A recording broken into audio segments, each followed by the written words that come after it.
चलित थर मौसुमी निर्धारित समय पूर्वरु देश में पहुँची सारी। देशर दक्षिण भागरे लगातार प्रबल वर्षा हेउछि। मे मासरे भारतर अनेक राज्य में वर्षा होइछि जहा अनेक दशंधिर रेकर्ड को भांगी सारी। एहारी भितरे पाणीपाग विभाग जून पाई वर्षार पूर्वानुमान करिछि। पाणीपाग विभाग अनुसार भारत रे जून रे हीट वेव रहिबो नाही। एहा सह कोर जोन किंबा कृषि प्राधान्य राज्य रे मौसुमी स्वाभाविक ठारू अधिक रहिबार संभावना रहिछि। पाणीपाग विभाग अनुसार जून रे स्वाभाविक ठारू अधिक 108% वर्षा हेबार संभावना अछि। गत वर्ष तुलन रे एथर 105% अधिक वर्षा पूर्वानुमान करा जायथिला, किंतु एबे पूरा मौसुमी सीजन अर्थात जून 1 रु सेप्टेम्बर 30 रे 106% वर्षा होइपारे। सूचना अनुसार मध्य भारत एवं दक्षिण उपद्वीप रे स्वाभाविक ठारू अधिक वर्षा हेबो।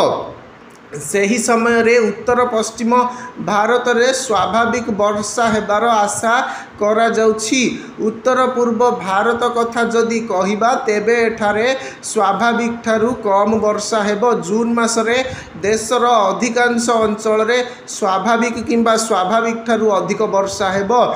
जून मासरे उत्तर पश्चिम व्यतीत देशर अधिकांश स्थान रे सर्वाधिक तापमात्रा स्वाभाविक किंबा स्वाभाविक ठारू कम रहिबो।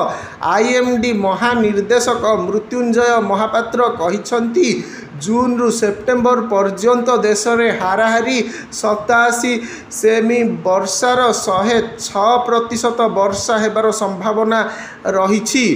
उत्तर पश्चिम भारत में स्वाभाविक वर्षा हेबार संभावना थिबा बेले उत्तर पूर्व रे स्वाभाविक ठारू कम वर्षा होइपारे। एही ऋतु रे मौसुमी कोर जोन रे स्वाभाविक ठारू अधिक वर्षा हेबार संभावना अछि, अर्थात दीर्घकालीन हाराहारीर 106% रु अधिक।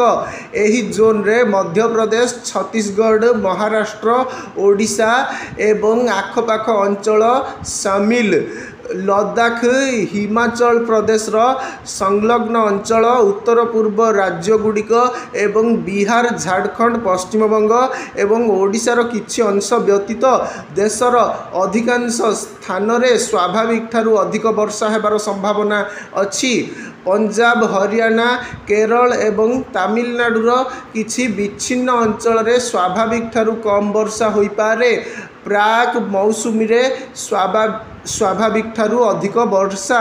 सूचना अनुसार प्राक मौसुमी ऋतु रे स्वाभाविक ठारू अधिक वर्षा होइछि।